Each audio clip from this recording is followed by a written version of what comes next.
ఇంతకు ముందు చేస్తానంటే యువరాజ్ వద్దని చెప్పి ప్రాబ్లం క్లియర్ అయిపోయిందని చెప్పాడు. అందుకే నేను ఊరుకున్నాను. వెంటనే ఏదో ఒకటి చేసి సోనీని యువరాజ్కి దూరంగా ఉండేలా చేస్తాను. మీరా పని చేస్తే నా పని ఎలా పూర్తవుతుంది మేడం?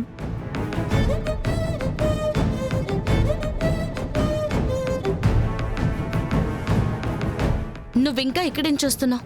ఆ ఫైల్ తీసుకువెళ్దామని వచ్చాను. యువరాజ్ని రేపు ఆఫీస్కి తీసుకుని రమ్మని చెప్తాను. నువ్వు వెళ్ళి సోని. Okay madam. అలానే ఇంకోసారి ఏ పనున్నా ఇలా ఇంటికి రావద్దు. నాకు కాల్ చేయి, నేను చూసుకుంటాను. Okay madam. నా పని ఆల్మోస్ట్ పూర్తయిపోయింది మేడం. ఇంకా నేనెందుకు వస్తాను? మీరు యువరాజ్కి నన్ను దూరం పెట్టేలోపే యువరాజ్కి ఇంకా దగ్గరైపోతాను.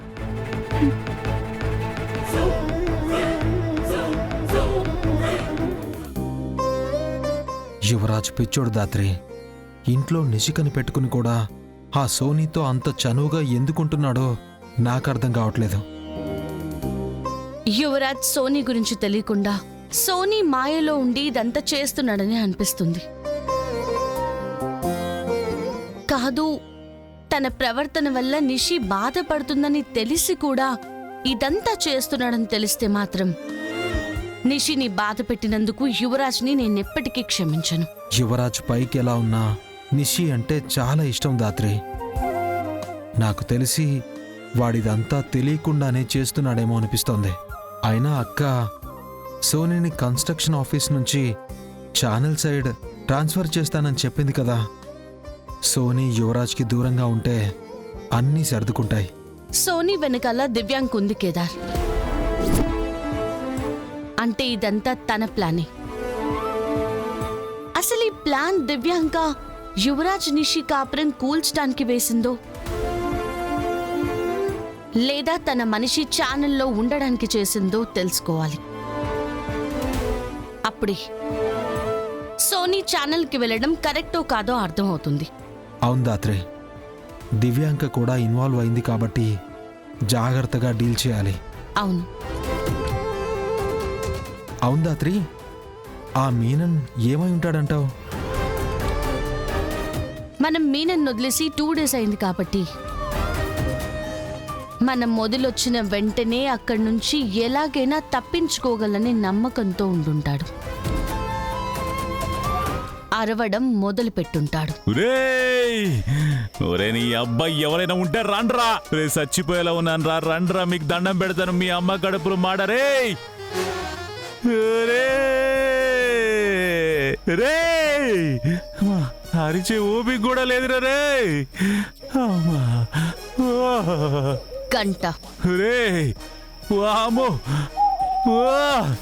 2 గంటలు. దేవుడా నీకు దండం పెడతాను దేవుడా, నన్ను కాపాడు దేవుడా. 3 గంటలు. రే అరిచే ఓపిక కూడా లేదురా. రే ఎవరైనా రండిరా, మీకు దండం పెడతాను రా, పోయేలా ఉన్నాను రే.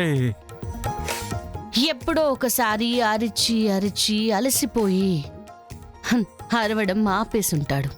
అసలే ఓపిక పోయింది, చూస్తుంటే ఎవరు వచ్చినట్లేరు. నేనే తప్పించుకోవాలి అని అనుకొని మిగిలిన ఇంకొంచెం శక్తిని ఆ గుంతలో నుంచి బయటపడ్డానికి వాడేసుంటాడు.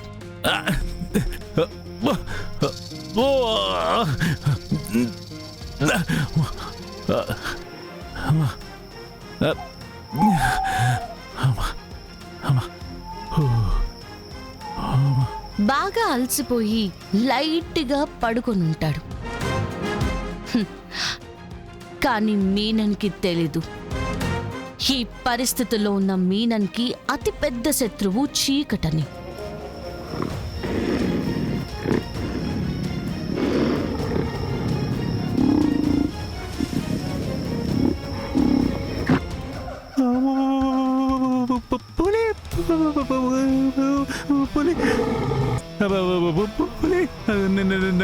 ఎవరో తెలుసా?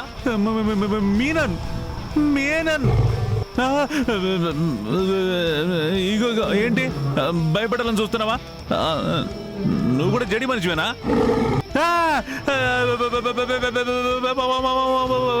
అరే మీరన్నది పులిరా. నువ్వు చెప్తే విన రౌడీ కాదు. నోరు మూసుకొని ఉండవు.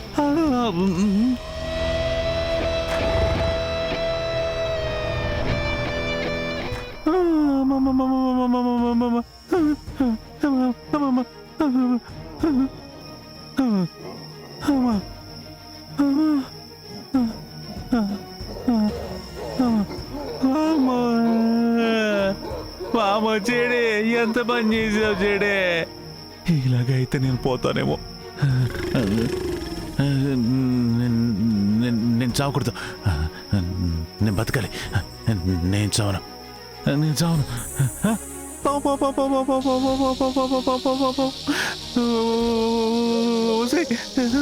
నువ్వు పావువే, పొట్టెలు కాదు.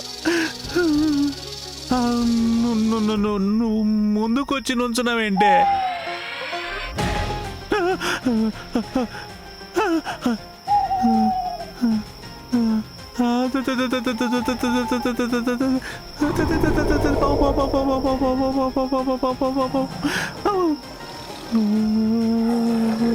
పాము నన్ను కాటి చంపేసావు అనుకో, ఆత్మని తిరిగి వచ్చి నిన్ను సాధిస్తా. ఇదిగో నువ్వు చచ్చేదాకా వదిలిపెట్టని చెప్తున్నా. నీకంటే గొప్పగా ఎవరు పగబట్టలేరంటారుగా మా మనుషులు. మీ మీద ఈ మీనను పగబడితే ఎలా ఉంటుందో చూపిస్తా.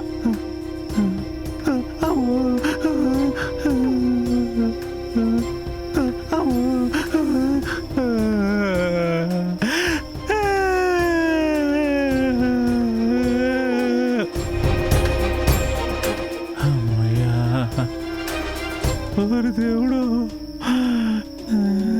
నా బతుకు బస్ స్టాండ్ అయిపోయిందిరా దేవుడు. ఇలా 2 days నుంచి ఆ ఎండకి ఎండుతూ విషపాములు ఎప్పుడొస్తాయో, ఏ ప్రాణి ఎక్కడి నుంచి వచ్చి చంపేస్తుందో అని భయపడుతూ ఈ పాటికే చచ్చుంటాడు. అటువైపు మనిషి కూడా పోడు కాబట్టి మీనం చచ్చాడన్న న్యూస్ కూడా మనకి రాదన్నమాట. అవును కేదార్. పోనీలే దాత్రి, ఈ సిటీకి స్టేట్కి పట్టిన పీడ విరగడైపోయింది. మీనం లేని సిటీ చాలా ప్రశాంతంగా ఉంటుంది. అవును కేదార్. వచ్చే జన్మలో తప్పు చెయ్యాలన్నా భయపడేంతగా భయపడుతూ చచ్చుంటాడు.